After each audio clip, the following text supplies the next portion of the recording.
अस्सलाम वालेकुम नाजरीन। इंडिया की जीत ने पाकिस्तानी टीम के लिए फाइनल में पहुंचने की उम्मीद को ज़िंदा कर दिया है। ये मैच बांग्लादेश के ख़िलाफ़ था और अगर बांग्लादेश ये मैच जीत जाता तो पाकिस्तान में फ़ाइनल खेलने का ख्वाब तकरीबन ख़त्म हो जाता। लेकिन यहाँ इंडियन टीम ने कम से कम पाकिस्तान के लिए बड़ा फ़ायदा कर दिया है। इंडियन टीम ने बांग्लादेश के ख़िलाफ़ पहले बैटिंग करते हुए 168 रन का हदफ बनाया, जिसमें एक खिलाड़ी ने 75 रन यानी अभिषेक शर्मा ने शानदार बैटिंग करते हुए 75 रन बनाए, जबकि दीगर बल्लेबाजों ने भी हिस्सा डाला। जवाब में बांग्लादेश की पूरी टीम सिर्फ 127 रन पर आउट हो गई और इंडिया ने यह मैच 40 रन से अपने नाम कर लिया। इस जीत का मतलब यह है कि पॉइंट्स टेबल पर अब सूरत हाल मज़ीद दिलचस्प हो गई है। चारों टीमों ने दो दो मैचेस खेल लिए हैं, यानी श्रीलंका ने 2 खेल ली हैं, इंडिया ने 2 मैचेस खेल लिए हैं, बांग्लादेश ने 2 मैचेस खेल लिए हैं और इसी के साथ ही पाकिस्तान ने भी अपने 2 मैचेस खेल लिए हैं और अब हर टीम का एक एक मैच बाकी है।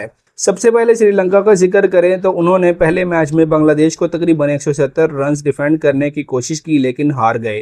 फिर पाकिस्तान के खिलाफ 135 रन किए और वो भी डिफेंड ना कर पाए तो और वो टूर्नामेंट से बाहर हो गए। अब 3 टीमें बाकी हैं, यानी पाकिस्तान, बांग्लादेश और इंडिया।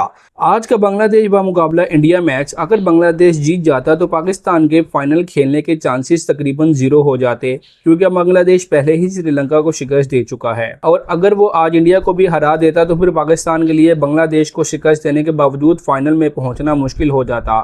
लेकिन अब सूरत हाल ये है कि पाकिस्तान मुकाबला बांग्लादेश जो मैच होना है उसमें जो भी जीतेगा वही फाइनल में जगह बनाएगा, यानी एक लिहाज से इंडिया फाइनल में पहुंच चुका है और पाकिस्तान और बांग्लादेश का मैच अब सेमीफाइनल है। चाहे 1 रन से कोई जीते या 1 विकेट से, फाइनल में जगह पक्की हो जाएगी, क्योंकि नेट रन रेट अब ज़्यादा अहमियत नहीं रखता। आज इंडिया के खिलाफ बांग्लादेश ने जो प्लेइंग 11 उतारी वो बहुत ज़्यादा नौजवान खिलाड़ियों पर मुश्तमिल थी।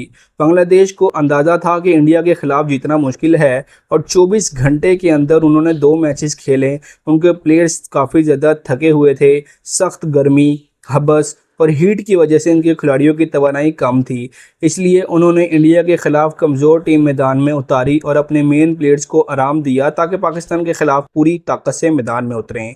उनके टॉप फास्ट बॉलर्स जो लंबी हाइट के मालिक हैं और मेन हथियार समझे जाते हैं, उन्हें बाहर बिठाया गया। मेहदी हसन, जिन्होंने श्रीलंका के खिलाफ पहला मैच जितवाया था, वो भी नहीं खेले। शरीफुल इस्लाम जो उनके प्रीमियम फास्ट बॉलर हैं, उन्हें भी आराम दिया गया और उनकी जगह नौजवान बॉलर्स को मौका दिया गया।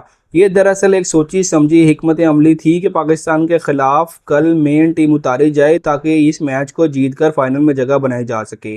अगर हम माजी का रिकॉर्ड देखें तो जब भी बांग्लादेश ने किसी टूर्नामेंट में श्रीलंका को शिकस्त दी है वो टीम फाइनल तक पहुंची है।